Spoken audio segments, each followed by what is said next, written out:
Assalamualaikum warahmatullahi wabarakatuh. Muslimin dan mukminin yang mudah-mudahan selalu dirahmati Allah Subhanahu wa taala. Para ahli tasawuf atau pengamal tasawuf dalam banyak buku literatur tasawuf itu memperkenalkan sebuah istilah muraqabah. Muraqabah berasal dari kata raqabah, artinya adalah mengawasi, dan salah satu sifat Allah itu adalah ar-raqib, yang maha mengawasi. Jadi sehingga muraqabah itu dimaknai oleh orang-orang tasawuf adalah keyakinan dalam diri seseorang, kepercayaan dalam diri seseorang bahwa dia selalu diawasi oleh Allah Subhanahu wa taala. Bahkan bukan hanya mengawasi, tapi Allah juga mengetahui, Allah juga mendengar, Allah juga mengawasinya. Karena Allah Al-Alim, Allah As-Sami, Allah itu Al-Basir, Allah itu adalah Al-Hafiz. Kaum muslimin, dalam konteks ini ada sebuah kisah yang menarik untuk kita renungkan. Saya baca kisah ini dari buku yang berjudul Kisah-kisah Unik dalam Sejarah Islam. Itu dikisahkan bahwa di daerah Uzbekistan sekarang, ada dulu namanya daerah Mari. Di situ pada saat kekuasaan umat Islam pada waktu itu, ada seorang hakim sekaligus jaksa yang ditugaskan oleh pemerintahan Islam pada waktu itu untuk tinggal di sana. Namanya adalah Nuh bin Maryam. Dia adalah jaksa hakim yang sangat disegani karena di samping pejabat tinggi, beliau juga taat beribadah, dekat dengan masyarakat, suka membantu, dan orangnya sangat humble, bisa bergaul dengan siapapun termasuk dengan orang-orang bawah. Nah, Pak Nuh bin Maryam ini punya anak gadis. Anaknya sangat cantik, jelita, pintar, dan tentunya terdidik karena dia dari keluarga orang yang terhormat. Ketika sudah cukup umur untuk zaman itu, sekitar 17 atau 18 tahun, karena tidak ada kuliah, jadi biasanya sudah menikah.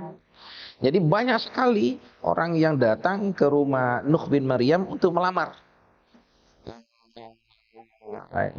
Tidak melalui proses pacaran, cuman orang tuanya datang menyampaikan keinginan untuk melamar anak Nuh bin Maryam yang cantik ini dengan anak mereka. Banyak.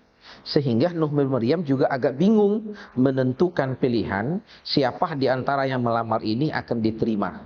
Dan jujur saja dalam hatinya, dia tidak di antara yang melamar tidak satu sebenarnya yang memenuhi kriteria yang dia inginkan sebagai menantunya. Karena dia tidak lagi menginginkan orang yang kaya, anak orang yang terpandang. Yang diinginkan adalah calon suami bagi anaknya yang bisa membimbing anaknya ini di dunia sampai di akhirat. Ini tentunya adalah anak calon menantu yang soleh dan yang bertakwa kepada Allah Subhanahu wa taala. Dia kemudian beri tenggang waktu, minta waktu kepada yang sekian banyak yang melamar untuk menentukan pilihannya beberapa hari kemudian. Dan sampai pada deadline harinya hampir, katakanlah hari Ahad, sore dia harus sampaikan pilihannya. Itu sampai pagi Ahad, sampai zuhur selesai, akan menjelang sholat asar, dia belum bisa menentukan siapa yang akan dia pilih sebagai menantunya ini nanti. Sampai dia agak bingung, belum juga punya pilihan, padahal sudah berdoa, sudah istikharah. Kemudian dia selesai sholat asar, dia pergi ke kebun anggurnya. Karena beliau, Nuh bin Maryam ini, punya kebun anggur di pinggiran kampung yang sangat luas. Dan di situ dia mempekerjakan seorang budak. Nah, budak itu keturunan India, namanya adalah Mubarak. Kemudian dia datang dan dia ucapkan salam. Assalamualaikum Mubarak. Waalaikumsalam. Ya Tuan, silakan datang. Kemudian Nuh bin Maryam dengan sopan berkata, Mubarak, ya Tuan, tolong kamu ambilkan buah anggur untuk saya. Iya Tuan. Kemudian Mubarak pergi ke dalam kebun anggur, dia pilih yang buahnya menurut dia paling manis, lalu dia serahkan kepada tuannya. Ketika dicicip oleh Nuh bin Maryam tuannya, itu keningnya berkerut. Tanda anggurnya asam. Dia bilang kepada Mubarak, budaknya ini, Mubarak, yang ini rasanya asam. Saya pingin yang rasanya yang paling manis. Coba kamu cari lagi. Kemudian Mubarak pergi untuk mencari lagi. Dia lihat satu persatu dari pohon yang ada, agak lama karena dia belum tahu mana yang manis. Lalu dia ambil satu tangkai yang menurutnya paling manis, dia serahkan kepada tuannya. Dan kemudian dia berkata, ini tuan, barangkali ini manis. Oh ya, terima kasih, kata Nuh bin Maryam. Lalu dia makan, cicip satu, lagi-lagi keningnya berkerut. Tanda yang ini, anggur ini rasanya juga sedikit agak naik suaranya. Nuh bin Maryam berkata kepada Mubarak, Mubarak, saya pingin anggur yang rasanya manis. Sudah 2 kali saya minta cariin, 2 kali juga kamu bawa yang asam. Sekarang kamu cari, jangan kembali sebelum kamu mendapatkan yang rasanya paling manis. Sedikit agak naik kalimatnya, penekanannya. Iya tuan, kata Mubarak, sang budak ini. Lalu dia pergi berkeliling ke dalam kebun untuk yang mencari yang menurut dia paling manis.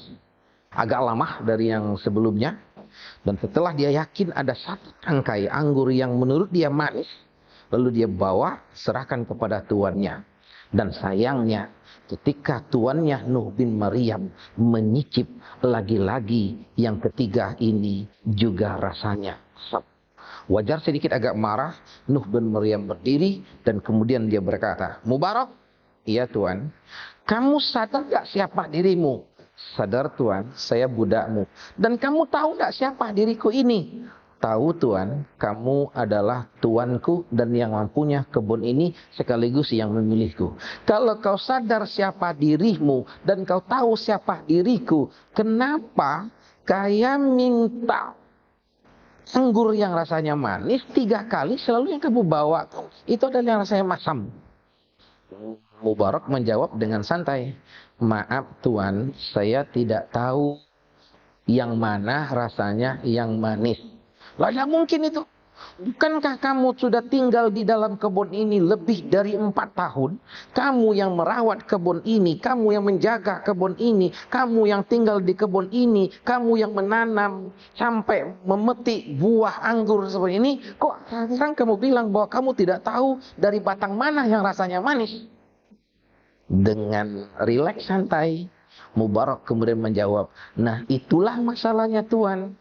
Selama ini tuan hanya bilang kepada saya harus menjaga kebun ini, merawat kebun ini, memelihara kebun ini, tinggal dalam kebun ini. Tapi tuan tidak pernah bilang bahwa saya boleh menyicip buah anggur dalam kebun ini. Jadi, kamu tidak pernah makannya? Tidak pernah tuan. Kenapa tidak makan? Iya, karena saya tidak dapat izin dari Tuhan. Kalau saya makan, berarti saya makan harta Tuhan, hak Tuhan, tanpa izin Tuhan. Kalau saya makan, itu hukumnya haram.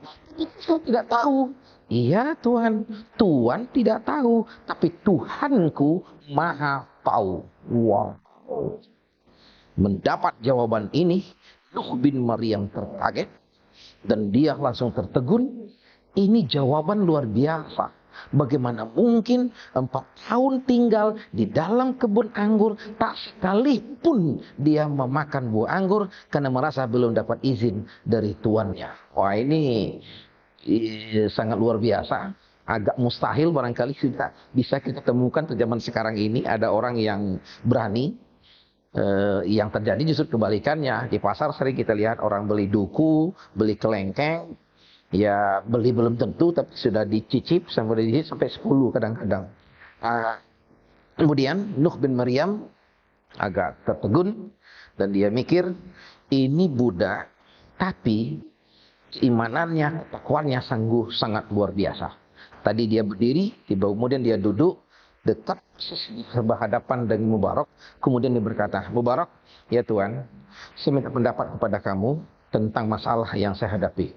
Kali ini Mubarak yang terkejut. Bagaimana mungkin pejabat tinggi, orang kaya, terpandang, terpelajar minta pendapat kepada seorang budak hamba sahaya. Tapi dia berusaha tenang dan kemudian bertanya, apa Tuan yang bisa saya bantu?